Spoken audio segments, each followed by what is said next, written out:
အားလုံးပဲမင်္ဂလာပါဒီရက်လဲနေကောင်းချမ်းမှာအဆင်ပြေကြပါစေဗျဒီရက်လဲကျွန်တော်နောက်ထပ်တွေးခေါ်ပညာရှင်တယောက်တွေးခေါ်နေတဲ့အတွေးခေါ်တစ်ခုတင်ပြပေးမှာပေါ့လေနော်ဒီအတွေးခေါ်ကြတော့သူကမျက်မှောက်ဘဝဝါဒပေါ့လေနော်မျက်မှောက်ဘဝဝါဒအင်္ဂလိပ်လိုမျိုးဆိုရင်တော့ existentialism ပေါ့လေနော်ဒီတွေးခေါ်ပညာရှင်ရတော့သူက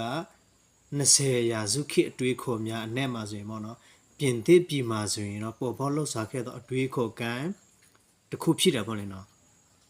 အဲ့တော့ဒီ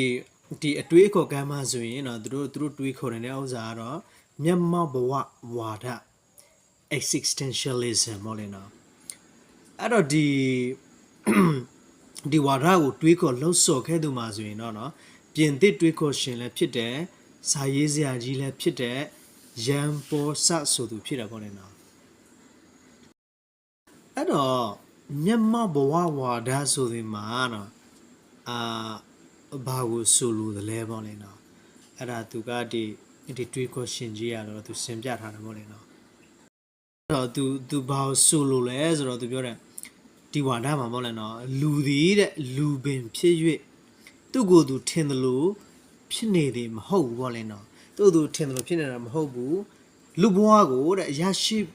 ပြီးမှသူဖြစ်လို့တဲ့အတိုင်းဖြစ်လာရသည်သာဖြစ်သည်တဲ့လူသည်တဲ့ကိုဖန်တီးသူသာဖြစ်သည်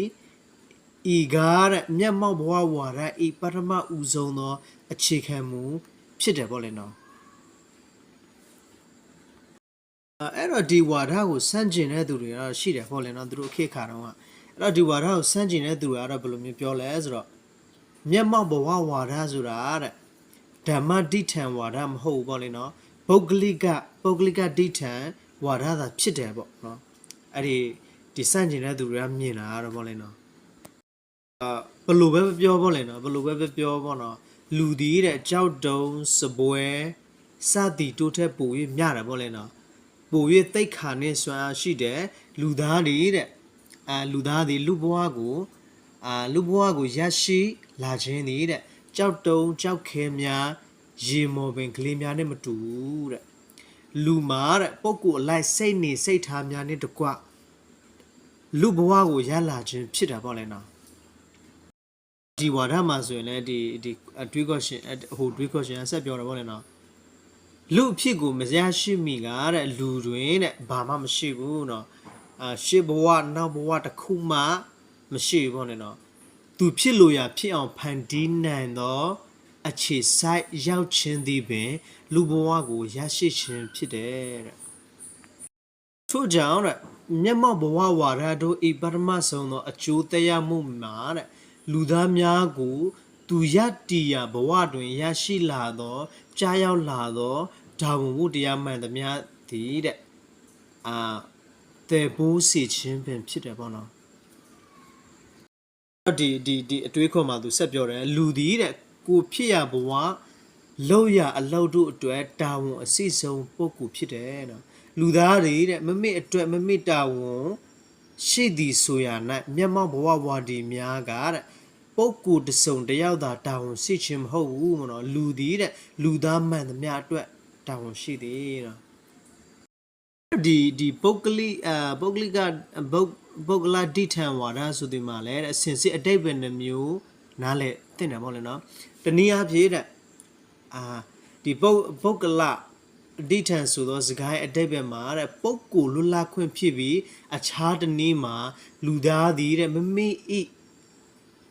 ဤပုဂ္ဂလိကပုဂ္ဂလအလိုလိုကိုတဲ့မလွန်ဆန်နိုင်ခြင်းဖြစ်တယ်တဲ့ယခုမျက်မှောက်ဘဝဝါဒတွင်တဲ့ဒုတိယအတိတ်ပဲမှာပို၍လေးနက်သည်ဟုမှတ်ယူရမယ်နော်ဒီဆက်ပြောတယ်ပေါ့လေနော်ကျွန်တော်တို့အနေဖြင့်တဲ့လူသားသည်တဲ့မမေ့ဘဝကိုမမေ့ရွေးချယ်ဖန်တီးသည်ဆိုသည်မှာတဲ့လူတိုင်းဤကိစ္စဖြစ်သည်ဟုမှတ်ယူရမယ်နော်တို့ရာတွင်တဲ့အထူးသို့ရွေးချယ်ဆုံးဖြတ်လုပ်ကံရနိုင်တဲ့လူသည်တဲ့မမေ့တူတဲ့ကိစ္စကိုထင်တယ်လို့ရွေးချယ်ခြင်းမဟုတ်ဘူးတဲ့လူသားမှန်သမျှနဲ့သက်ဆန်သောရွေးချယ်ဆောင်ရွက်ခြင်းမျိုးသာဖြစ်တယ်နော် ကျွန်တော်တို့ဘဝကိုကျွန်တော်တို့ဖြစ်ချင်သောလူအင်ဆန္ဒအတိုင်းဖြစ်စေရန်ရွေးချယ်ဆောင်ရွက်သောလုပ်ငန်းမှန်သမျှသည်တဲ့မမိဖြစ်သင့်ဖြစ်ထိုက်သည်ဟုတွေးခေါ်မျှော်မြင်ထားသည့်အတိုင်းဆောင်ရွက်ကြခြင်းသာဖြစ်တယ်ပေါ့နော်အဲ့တော့အလုပ်မျိုးမျိုးကိစ္စအမျိုးမျိုးရှိသည့်အနက်တခုခုကိုသာရွေးချယ်ဆောင်ရွက်ခြင်းမှာတဲ့မမိရွေးချယ်သောကိစ္စမမိရွေးချယ်သောအလုပ်ကိုတန်ဖိုးအခမ်းမှာရှိလာအောင်ပြုတ်ခြင်းဖြစ်တယ်နော်ဆက်ပြောတယ်ကျွန်တော်တို့ရွေးချယ်ဆောင်ရွက်သမျှအလုပ်တန်းသည်တဲ့အစိုးအကောင်းရှိသည့်အနက်တဲ့ရွေးချယ်၍ပုံမူကောင်းမွန်သည်ကိုလှုပ်ဆောင်ခြင်းဖြစ်တယ်ဤဝါဒသည်တဲ့တရားသောဝါဒမဟုတ်တဲ့လူသည်လွတ်လသည်လွတ်လခြင်းသည်လည်းလူပင်ဖြစ်သည်ဟုယုံကြည်တယ်နော်ထို့ကြောင့်တဲ့သူလုပ်သမျှကိစ္စသူလုပ်သမျှအမှုကိစ္စအတွက်သူသာလင်တာဝန်အစီဆုံးဖြစ်တယ်တဲ့အမှန်မှာတဲ့လူသာလင်လူဤအနာဂတ်ဖြစ်ပေတယ်နော်ကဲနားထောင်ပေးတဲ့ကျေးဇူးတင်တယ်ပေါ့နော်ဒါကတော့နောက်ထပ်အတွေးခေါ်တစ်ခုပေါ့ဒီစာအုပ်ထဲမှာပေါ့လေနော်ဆိုပြီးတော့ကူးကားပြီးတော့ပြောဆိုသွားတာကတော့ဒီစာအုပ်ထဲဟာဖြစ်တယ်ပေါ့လေနော်